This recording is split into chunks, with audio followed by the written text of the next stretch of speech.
로마서는 복음의 진수를 말하고 있습니다.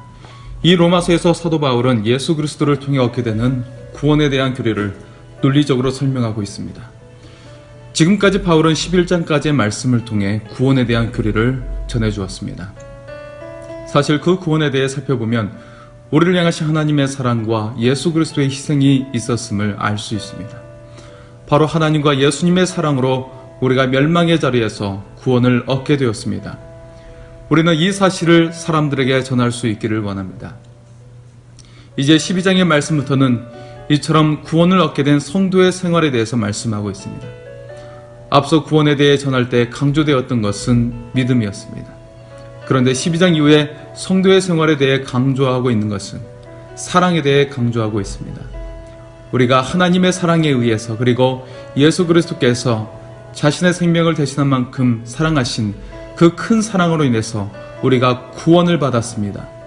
이처럼 하나님의 사랑으로 구원받은 주의 성도들이 어떤 삶을 살아야 할지를 12장의 말씀에서부터 우리에게 들려주고 있습니다.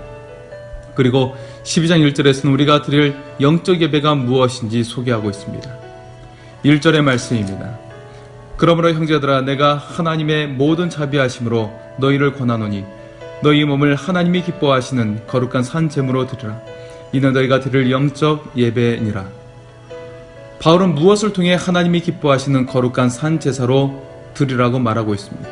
너희의 몸, 곧 우리 몸을 하나님이 기뻐하시는 거룩한 산 제사로 드리라고 말하고 있습니다.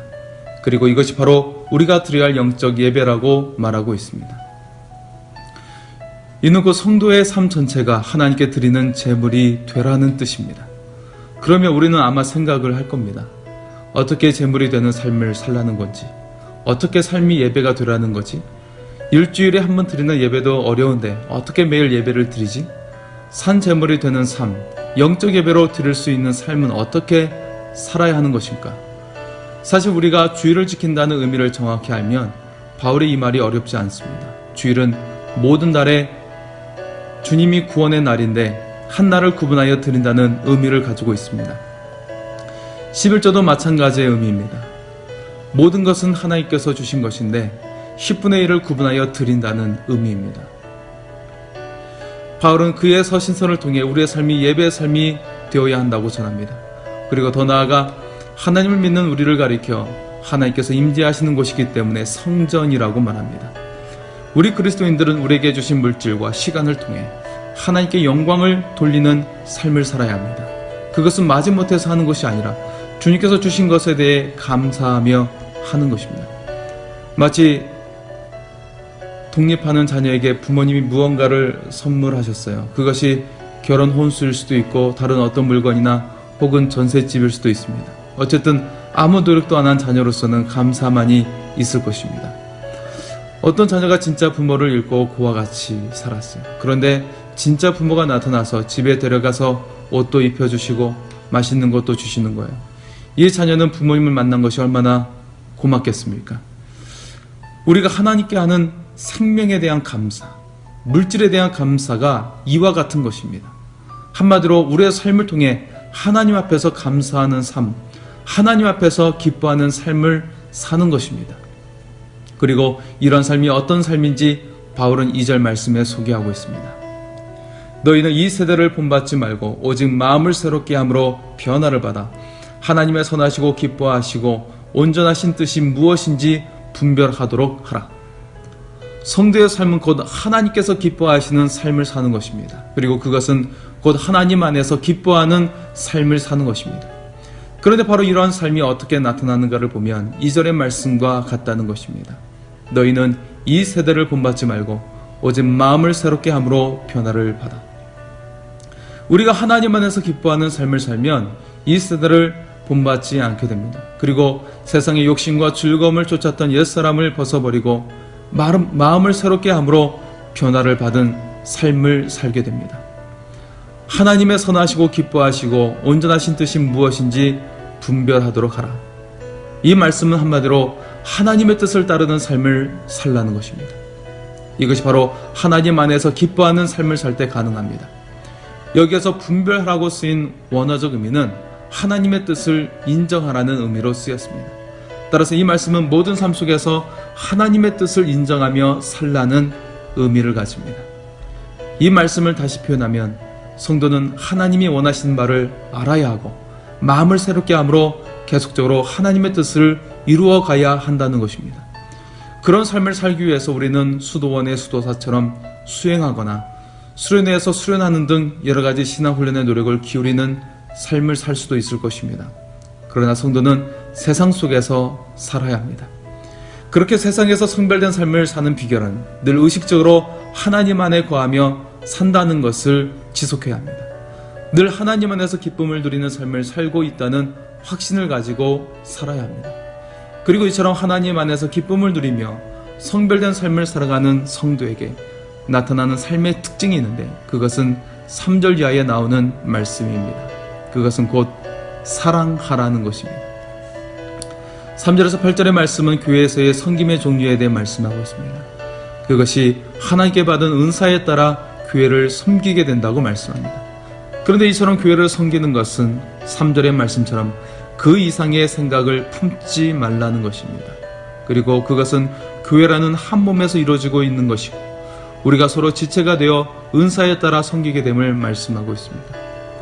사도 바울이 여기에서 강조하고자 하는 것은 그 다음의 말씀입니다. 이렇게 서로 하나님께서 주신 은사에 따라 서로 다르게 교회를 섬기고 있다는 것을 인정하며 서로 사랑하라는 것입니다. 바로 9절에서 13절의 말씀은 성도 간에 서로 사랑할 것을 강조하고 있습니다. 10절에서 13절의 말씀입니다. 형제를 사랑하여 서로 우애하고 존경하기를 서로 먼저 하여 부지런하여 게으르지 말고 열심을 품고 주를 섬기라. 소망 중에 즐거워하며 환난 중에 참으며 기도에 항상 힘쓰며 성도들의 쓸 것을 공급하며 손 대접하기를 힘쓰라. 가끔 교회에서는 11절의 말씀을 강조하는 경우가 있습니다. 부지런하여 게으르지 말고 열심을 품고 주를 섬기라. 그런데 그보다는 앞서는 말씀이 10절의 말씀입니다. 형제를 사랑하여 서로 우애하고 존경하기를 서로 먼저 하며 12절에 소망 중에 즐거워하며 환난 중에 잡으며 기도에 항상 힘쓰며 라고 말씀하고 있지만 13절의 말씀으로 마치고 있습니다. 성도들의 쓸 것을 공급하며 손 대접하기를 힘쓰라는 것입니다. 곧 성도 간의 사랑함에 있어서 구체적으로 사랑의 방법에 대해서도 말씀하고 있습니다. 이처럼 바울은 성도 간의 사랑을 강조하고 있습니다. 그런데 사도 바울은 교회 안에서의 사랑에 멈추지 않습니다. 14절에서 21절의 말씀에서는 원수까지도 사랑하라고 말씀합니다. 마치 마태복음 5장 44절에 예수님께서 원수를 사랑하는 말씀을 따르듯이 바울은 말씀하고 있습니다. 바울은 여기에서 악을 악으로 갚지 말고 선한 일을 도모하라고 합니다. 할 수 있거든 모든 사람과 화목하라고 합니다. 원수 갚지 말고 원수 갚은 것이 하나님께 있다고 합니다. 그리고 바울은 원수에 대해 그렇게 반대 정신으로 행하는 것, 곧 악이 아닌 선을 행할 때 되어지는 지혜에 대해 우리에게 소개하고 있습니다. 20절의 말씀입니다. 내 원수가 줄이거든 먹이고 목마르거든 마시게 하라. 그리함으로 내가 숯불을 그 머리에 쌓아 놓으리라. 원수를 미워할 때 상처받는 사람은 원수를 미워하는 자기 자신입니다. 그러나 원수를 사랑하고 베풀며 그것이 원수에게는 머리에 숯불을 쌓아 놓는 것처럼 그 원수에게 마음의 고통을 주게 되어 회개에 이르게 됨을 말씀하고 있습니다. 그래서 심지어는 원수에 대해 가장 좋은 방법은 사람들에게 그 원수에 대해 칭찬하고 다니라는 성자도 있습니다. 그렇게 함으로써 다른 사람들은 그 원수의 말을 더 이상 듣지도 않게 되고 사람들로부터 오히려 칭송받는 자가 된다는 것입니다. 그리고 마지막으로 바울은 21절에 말씀합니다. 악에게 지지 말고 선으로 악을 이기라는 것입니다. 저는 로마 제국으로 점령한 교회의 힘이 여기에 있다고 봅니다. 결코 세상의 방식에 따라 사는 것이 아니라 하나님 안에서 새로운 삶, 그리고 그 삶은 서로 하나님 주신 은사에 따라 섬기는 방식이 다름을 인정하고 서로 사랑하는 삶, 나아가 원수까지도 사랑하며 축복해주는 삶이 눈으로 보기에는 미미한 것처럼 보이지만 거대한 로마 제국을 뒤엎을 수 있는 거대한 저력이었다고 확신합니다. 인간이 만든 가장 완전한 배라고 자부했던 타이타닉호가 침몰하게 된 것은 배의 가장 아랫부분이 빙하에 찢겨서입니다. 하나님 안에서 선별된 신앙으로 서로 살아가며 살아가는 성도의 삶은 이 세상을 변화시킬 수 있습니다. 하나님의 놀라운 역사가 우리의 삶을 통해 일어날 것입니다. 하나님께서 여러분을 사랑하십니다.